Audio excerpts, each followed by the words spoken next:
講到這環境議題來看，嘉義大林一笪營區呢，過去在日本時代是做這飛行場，也毋過即馬這營區趴遠了後，所發生真濟互人頭倒廢棄物的代誌。嘉義縣大林鎮社團國小甲社團新村邊仔後園營區，嘛是國民政府遷台了後，為着保衛空防設置的飛彈基地，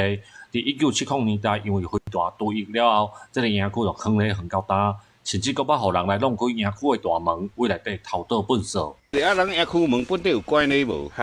啊，共破壞，啊，車油內底倒啦。啊，甲本來來順的時陣，較發達的，一年攏來清洗2遍啦，幾遍。這個營區周邊全部攏是田，哦，地啊遠啊，啥物吼？啊，這